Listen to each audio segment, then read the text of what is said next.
The Nintendo GameCube, definitely my favorite console in the last 25 years. Have I seen a better console than the GameCube? No. Will we see a better console than the GameCube? I doubt it. This is my favorite console for several reasons, not just because of the Wavebird controller or because of the tiny little discs, but because of the immense amount of support it received from Nintendo and from third-party developers alike.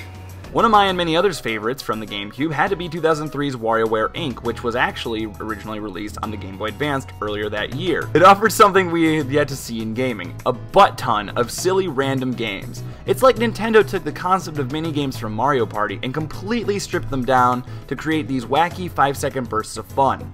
Easily the most fun I have had with video games is a multiplayer match in WarioWare. Wario was already an established character, and it was nice to see him get his own truly original game, rather than just a Mario clone with some changed elements. WarioWare Inc. seemed to be a huge success, and it launched a long line of sequels. 2 years later, we saw WarioWare Touched launching on the Nintendo DS and co-developed by Intelligent Systems, taking advantage of the system's touchscreen. In just 3 months, WarioWare Twisted was released as one of the last major efforts on the Game Boy Advance. The game itself had a built-in gyroscope, but the mercury in said gyroscope made it so it couldn't be released in the UK.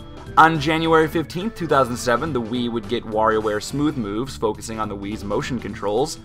WarioWare Snapped was the first to be a strictly downloadable title via the DSi and would use its built-in camera. And probably one of the most interesting was WarioWare DIY for the DS, which allowed players to make and play through people's custom-made microgames using their own art and simple AI programming.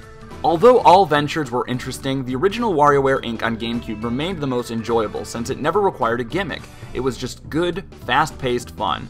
The one thing all of the WarioWare titles shared, however, was a reoccurring cast of interesting characters and a combined effort of gorgeous art styles. Fast forward to today. You are now the somewhat proud owner of a Wii U. However, in the last 6 months, you've yet to see any great games, whether it be virtual console releases or re-releases of games like Assassin's Creed or Mass Effect 3. It's a lot of threes. But now, there's a game on the way. A game that'll change everything. I'm going to tell you about that game. And you're going to help. Oh, okay, alright. You don't have to, okay. You don't have to help. You can just help yourself. Then the promise of a great new Wario game with the clever title Game & Wario, playing off the classic Game & Watch game players. It had to be great. From the demos they were showing, it seemed like this was going to be the first game to truly integrate the Wii U gamepad in a way we have been waiting to see. However, as it became closer to release date, reviews started popping up. 4 out of 10, 5 out of 10, 3 out of 10, 1 out of 5. It seemed like the game might have been horrible. But maybe people were still depressed over the zombie survival Citizen Kane of video games, The Last of Us. Well, I checked the game out for myself, and you might be sad to find out that the game is utter shit. Maybe that's a little harsh, but honestly, Game & Wario, even at a price $20 below typical retail, is not worth it.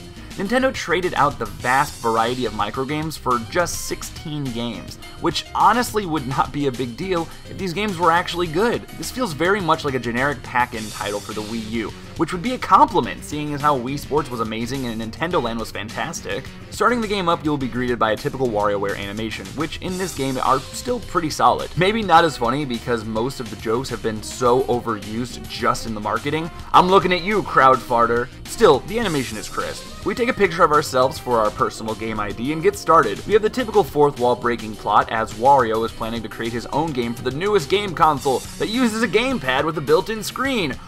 Oh, I get it. So funny.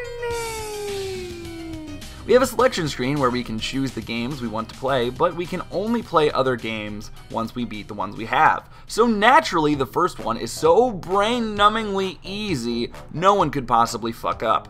It's your basic tower defense style game where by holding the gamepad we can launch arrows at soldiers on the screen, block giant cannonballs by blocking our face with the gamepad, and stabbing enemies that make it onto the gamepad. There is a final boss that is super simple, and that's it.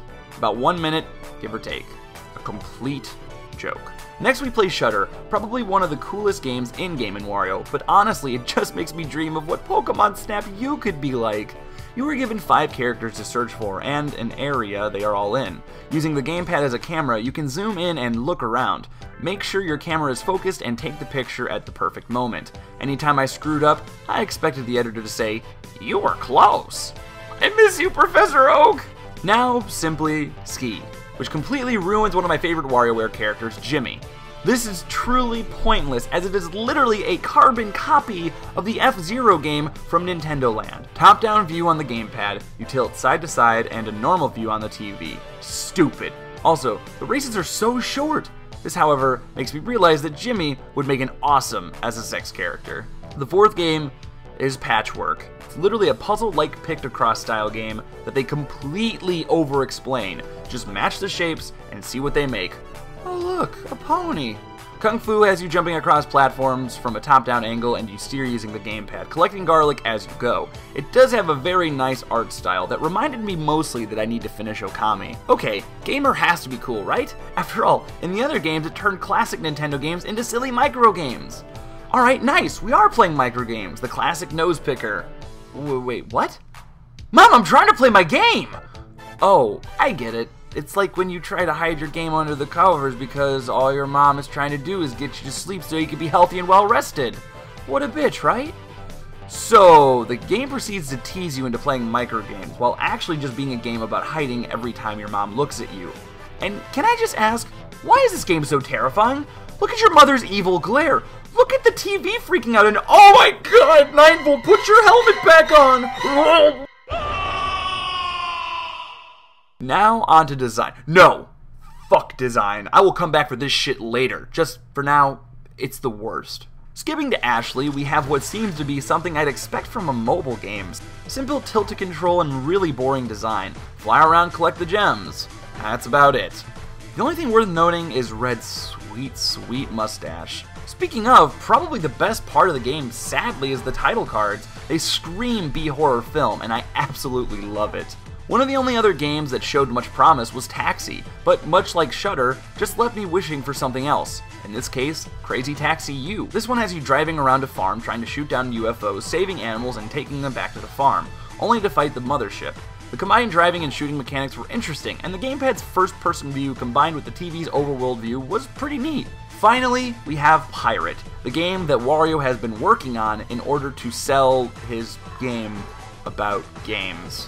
Interesting that one of the final games was also one of the games that they showed off the most in demos, but let's give it a go. Hello there, Brave One. I am the Adventure King. What the fuck is that voice?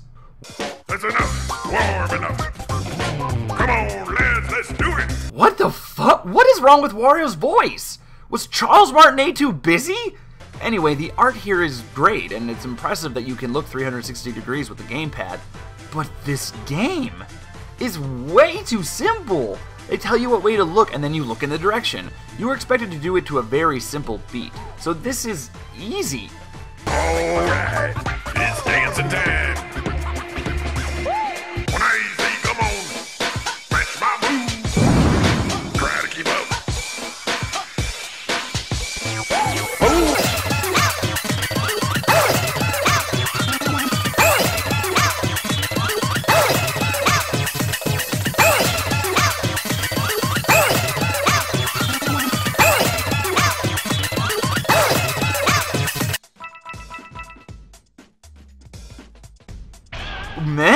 Meh? A subpar performance at best. You need to work on your dancing. I need to work on my dancing? Fuck you, creepy voice. This game is meh. Beyond meh. It's crap. So the credits roll and now we can play a crappy easy bowling game and a decent to bad game called Bird. It is basically supposed to be like an original Game & Watch title, but the graphics on the TV are so much nicer than the ones on the gamepad, which I don't understand. There is multiplayer, but it's pretty unremarkable. You have your typical cornhole clone with some very odd random stage effects. And then you have literally an iSketch clone, where one person draws what the game says, and the other person guesses.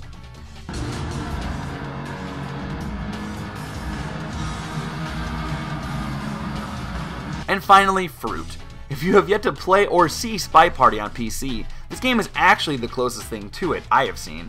One character uses the gamepad and plays as a thief chosen by him. He then goes around trying to blend in with other people and trying to steal the fruit. At the end of the round, the other player has to guess who the thief was just by watching all on-screen people's behavior. If they guess who you were, they win. If they don't and you found all your fruit, you win. It's interesting enough in its own right, but it's no Spy Party. While selecting either single player or multiplayer, you may notice the option Miiverse Sketch. Basically what we do here is either suggest a word for people to draw or draw a word ourselves, and they get added to the Game & Wario Miiverse. This Miiverse integration, combined with the Wii U owner's apparent love to draw, is pretty interesting. The biggest downside is how long it takes to get drawing or suggesting. You can suggest your own word and then check it in later to see if anyone has drawn it. You can also see what words are trending and what drawings have been made of them so far. Pretty cool little toy. And speaking of toys, the toy collection is back. This time you use in-game earned coins to play a vending chicken machine. These toys range from funny, in any case, exult in my beauty, to silly,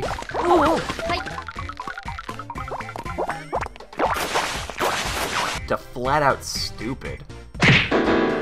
But still, it's a reason to continue playing the main games, as a lot of the toys are actually better than the rest of the game. The last thing I wanted to point out is that once you beat the game, a good many of the single-player missions gain an extra 4 stages. There isn't much challenge added to them, mostly just a change in scenery and a slight change in objective.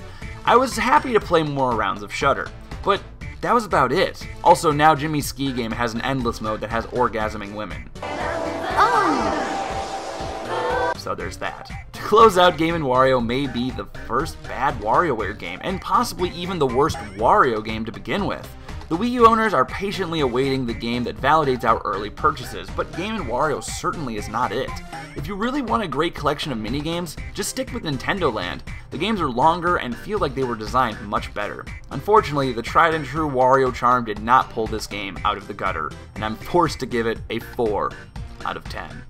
Oh yeah, design. That shit sucks. It's literally first grade geometry. Draw a 2-inch line, draw a circle with a diameter of 3 inches, draw a triangle whose line are an inch long, draw a 55-degree angle, and draw a 10-inch squiggly line! To make a robot! Fucking bullshit!